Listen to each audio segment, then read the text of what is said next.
I tell you what, they sure don't write them like this anymore.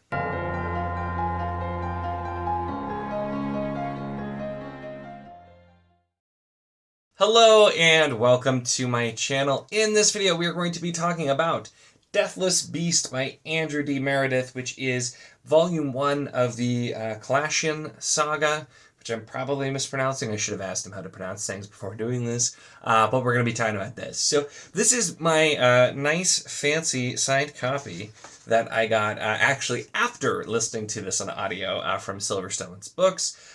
Because originally I read this because the author had, in our Discord, offered out codes for the audiobook, which he narrated himself, and I had room for more audio, but not much for physical, so I'm like, sure, I can throw it in audio, and gave it a listen.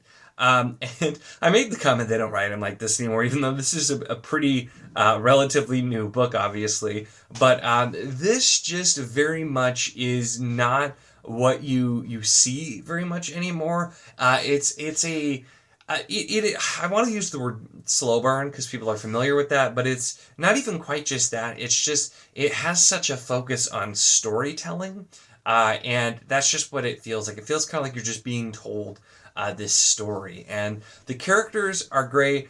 There's a plot that's kind of moving forward, even though it's less focused. It's very story centered. Is what I would say, which is just not something you see very often anymore. Usually you have something like, oh, it's a plot-driven book or it's a character-driven book. This is just kind of centered around weaving the tapestry of the world and the story, and it's something even in my limited experience, I've seen that Andrew D. Meredith, the author, is just fantastic about slowly building out a world as a story is being told, and it's something that I have just really, really enjoyed, and I absolutely loved this book. Now, I will note on the audio very specifically, since that's what was technically sent to me to review, it is narrated by the author, and that's one of those things where you never know, like, is this going to be a good thing or is this going to be a bad thing? And here I thought it worked really, really well. You get kind of what I imagine is his normal voice for the most part as like the general narration, but the way he was able to make every individual character feel unique with the voices, I thought was just handled extremely well. You could tell just from the voices who's talking once you get to know everyone, even if it hasn't been stated yet. Like if somebody walks in the room and starts talking, like, oh, I know who that is already just because of that. And so really, really did a fantastic job with the audio. This is also one of those books where I feel like if you want to just sit back and just be absorbed into a story, this is a fantastic book for that in general, but especially for the audio.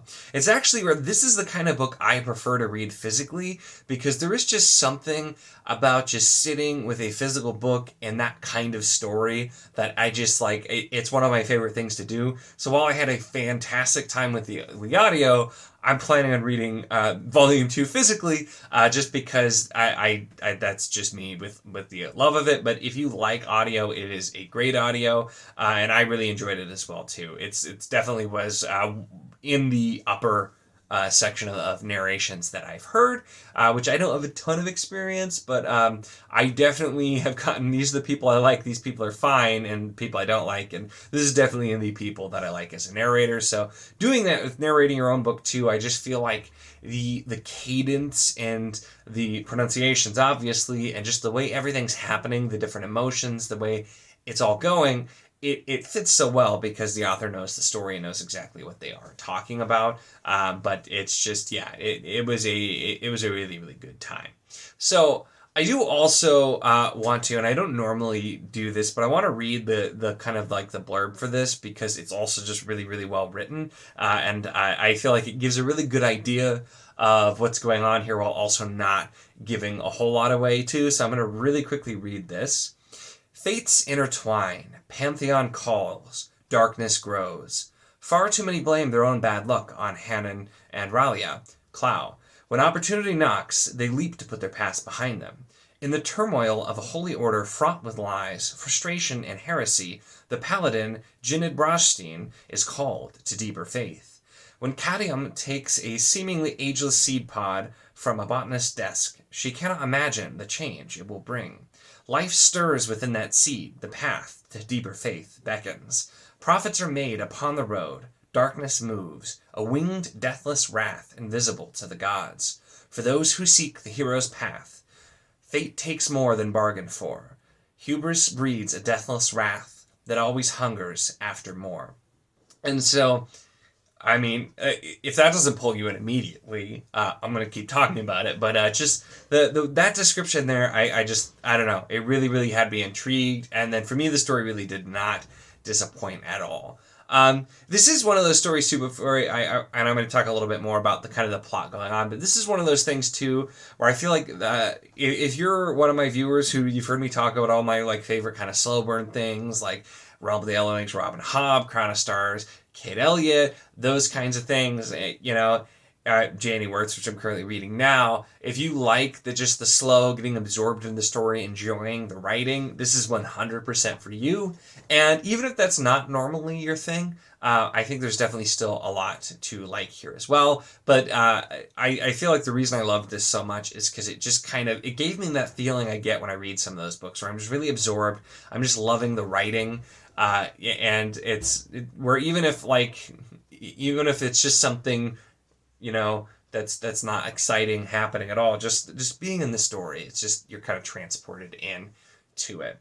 Now, from the blurb, you can probably tell that this does deal very heavily with religion. Now, the first two characters, Hannah and Auralia, are actually mercenaries as a part of a group called the Black Sentinels. And we're following them as they kind of deal with some trouble that's going on.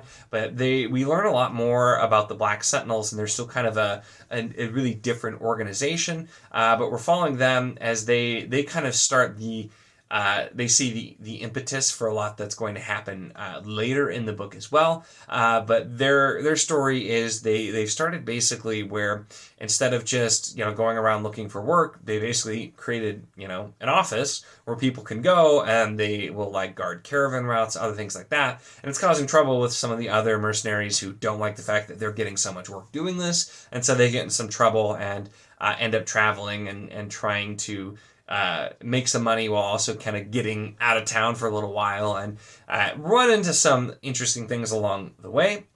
And then Broshstein, who is once again a paladin, so basically like a holy knight.